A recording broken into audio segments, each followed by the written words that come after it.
Hello students, इसके previous lecture में हम प्रोकैरियोटिक के सेल इनवेलप डिस्कस कर चुके थे, which is glycocalyx, cell wall and plasma membrane. 3 cell envelope हम डिस्कस कर चुके हैं। अब हमको प्रोकैरियोट्स के कुछ इनर ऑर्गेनेल्स डिस्कस करने हैं। ठीक है, कौन कौन से इनर ऑर्गेनेल्स होते हैं? लाइक मीजोजोम, आज हम इस लेक्चर में डिस्कस करेंगे, फ्लैजिला एंड राइबोसोम। ठीक है, सो हम सबसे पहले आते हैं मीजोजोम पे। मीजोजोम क्या होता है? मीजोजोम बैक्टीरियल सेल की जो प्लाज्मा मेम्ब्रेन है उसकी इनर इन्वेजिनेशन है। मतलब plasma membrane inner side invaginate हुई है, थोड़ी सी इनर साइड एम्बेडेड हुई है, तब क्या बना होगा? मीजोजोम बना होगा। ठीक है, so mesosome is the inner invagination of plasma membrane. ये प्लाज्मा मेम्ब्रेन की इनर इन्वेजिनेशन से फॉर्म हुआ है। ठीक है, अब बैक्टीरियल सेल के पास मीजोजोम क्यों है? सो सबसे इंपॉर्टेंट चीज की जो यूकैरियोटिक सेल के ऑर्गेनेल्स होते हैं, हम हमारे नेक्स्ट लेक्चर में उसको डिस्कस करेंगे।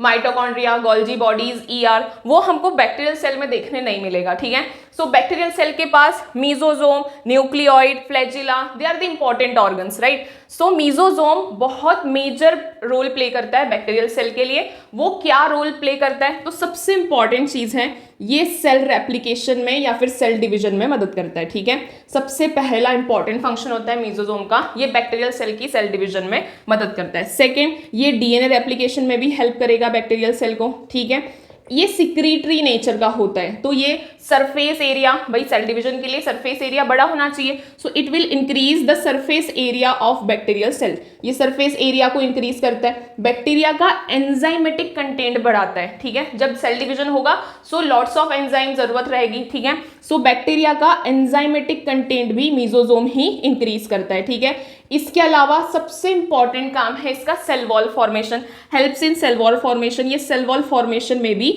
हेल्प करता है। तो मीजोजोम सबसे इंपॉर्टेंट ऑर्गेनेल है बैक्टीरियल सेल का।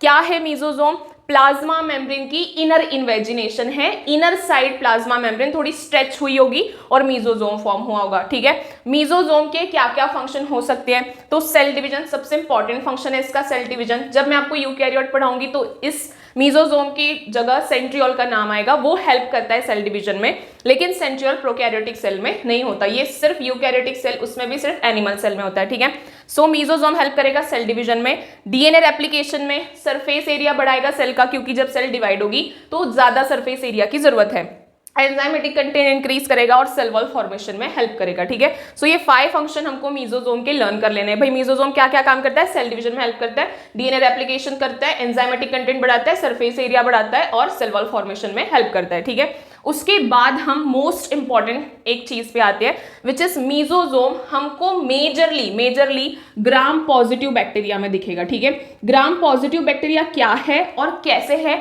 ये हम डिस्कस करेंगे जब हम स्टेनिंग पढ़ेंगे। ठीक है, तो अभी 2 टाइप के बैक्टीरिया मैं लास्ट लेक्चर में भी बता चुकी हूँ, 2 टाइप के बैक्टीरिया होते हैं स्टेनिंग बेसिस पे, एक ग्राम पॉजिटिव और एक ग्राम नेगेटिव। सो जो मीजोजोम है ये प्रीडोमिनेंटली ग्राम पॉजिटिव बैक्टीरिया में देखा जाता है। क्लियर? अब हम नेक्स्ट सेकेंड ऑर्गेनेल पे आते हैं, विच इज फ्लैजिला। अगर बैक्टीरिया मोटाइल है तो उनके पास फ्लैजिला होगी। अगर बैक्टीरिया मोटाइल है, चल सकते हैं, तो उनके पास पक्का है कि फ्लैजिला होगी। ठीक है, अब फ्लैजिला का अगर हम स्ट्रक्चर देखें ना तो ये 3 इसमें डिवाइडेड है। कौन कौन से? फर्स्ट ये वाला स्ट्रक्चर, इसको हम बेसल बॉडी बोलते हैं। देन यहाँ वाला स्ट्रक्चर, इसको हम हुक बोलते हैं, और एक लॉन्गिट्यूडनल स्ट्रक्चर, लॉन्गेस्ट पोर्शन, इसको हम फिलामेंट बोलते हैं। ठीक है, सो जो फ्लैजिला होता है वो 3 पोर्शन में डिवाइडेड है। कौन कौन से पोर्शन में डिवाइडेड है? बेसल बॉडी होती है सबसे पहले, फिर होता है हुक, और the last one is filament. ठीक है, सो बेसल बॉडी, हुक और filament. Flagella divided in 4 portion, 3 portion, basal body, hook और फिलामेंट। ठीक है, अब जो बेसल बॉडी है, ये जो बेसल बॉडी दिख रही है हमको, ठीक है, इसमें 2 चीजें होती है। क्या क्या? सेंट्रल रॉड होती है और रिंग्स होती है। ठीक है, सो बेसल बॉडी में हमको 2 चीजें मिलेगी, सेंट्रल रॉड होगी बेसल बॉडी के पास में, और क्या होगा? रिंग्स होगी। ठीक है, सो अगर मैं फ्लैजिला का साइड में स्ट्रक्चर बनाऊं तो ऐसा कुछ होता है फ्लैजिला का स्ट्रक्चर। ठीक है, तो हमको उसमें ऐसा कुछ स्ट्रक्चर देखने को मिलेगा। ठीक है, इसमें ये हमारी सेंट्रल रॉड हो गई और उसमें 4 रिंग होती है। 4 रिंग का नाम क्या है? MSPL नाम की 4 रिंग है। ठीक है, ये पहली हो गई हमारी बेसल बॉडी। ठीक है, फिर हमारा क्या आता है, हुक, ये होता है हमारा हुक। हुक क्या करता है, बेसल बॉडी को फिलामेंट से अटैच करता है। हुक का काम क्या है, बेसल बॉडी को फिलामेंट से अटैच करना, ठीक है।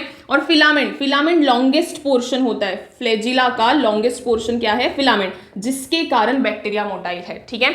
सो हमारे पास में फ्लैजिला के 3 पोर्शन होते हैं। अगर बैक्टीरिया मोटाइल है तो उनके पास फ्लैजिला होगी, ये बात पक्की है। अब जो फ्लैजिला है वो 3 पार्ट में डिवाइडेड है, बेसल बॉडी, हुक और फिलामेंट, ठीक है। बेसल बॉडी, हुक और फिलामेंट। जो बेसल बॉडी है उसमें 2 चीजें आपको देखने मिलेगी, सेंट्रल रॉड और रिंग। क्या देखने मिलेगा, सेंट्रल रॉड और रिंग, ठीक है। तो ये सेंट्रल रॉड हो गई और उसमें 4 टाइप की रिंग होती है। कौन कौन सी, M, S, P और L, 4 टाइप की रिंग मिलेगी, M, S, P, L।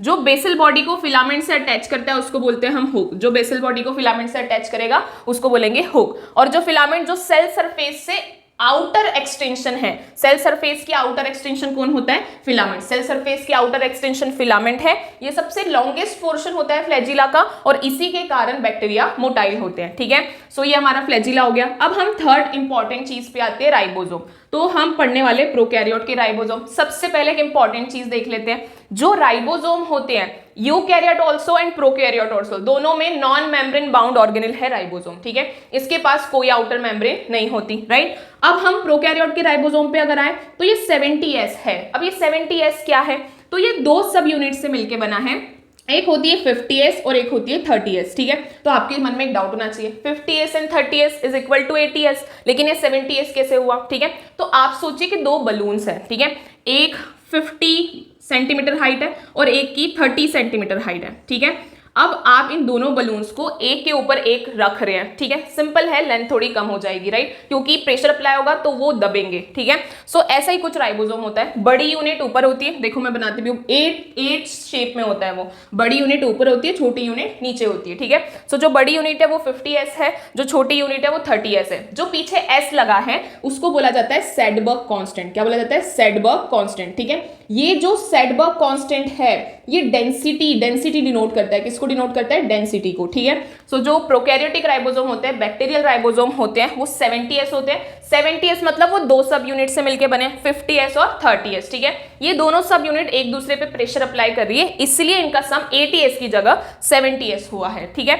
जो S है, पीछे S बर्ग लगाया, वो सेडबर्ग कांस्टेंट बोला जाता है। सेडबर्ग कांस्टेंट किस पर डिपेंड करता है, डेंसिटी पे। राइबोसोम का मेन काम क्या होता है, राइबोसोम होते हैं प्रोटीन बनाने के लिए, प्रोटीन सिंथेसिस। राइबोसोम का मेन काम क्या होता है, प्रोटीन सिंथेसिस करना, ठीक है।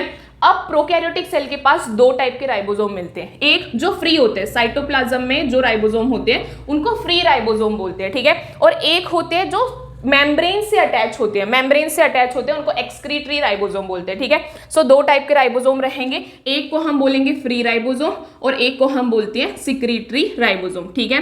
तो हमने आज प्रोकैरियोटिक सेल के 3 मेन ऑर्गेनेल डिस्कस किए। कौन कौन से, मेसोसोम, ये इनर इन्वेस्टिगेशन होती है प्लाज्मा मेम्ब्रेन की, और इसका मेन फंक्शन क्या क्या है, तो 5 मेन फंक्शन हमने याद रखने हैं। पहला, ये सेल डिवीजन में हेल्प करता है, डीएनए रेप्लिकेशन में हेल्प करता है, एंजाइमेटिक कंटेंट बढ़ाता है, सरफेस एरिया बढ़ाता है और सेल वॉल फॉर्मेशन में हेल्प करता है, ठीक है। उसके बाद हमने मेन ऑर्गेनेल पढ़ा है फ्लैजिला। अगर बैक्टीरिया मोटाइल है तो उनके पास फ्लैजिला होगी, ठीक है।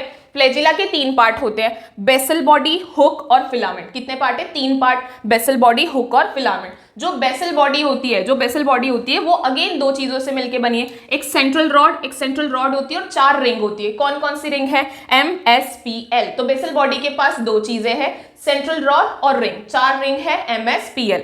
हुक क्या काम करता है, बेसल बॉडी को फिलामेंट से अटैच करना, ये किसका काम है, हुक का काम है, ठीक है। फिर फिलामेंट क्या है, जो आउटर सरफेस की एक्सटर्नल एक्सटेंशन है।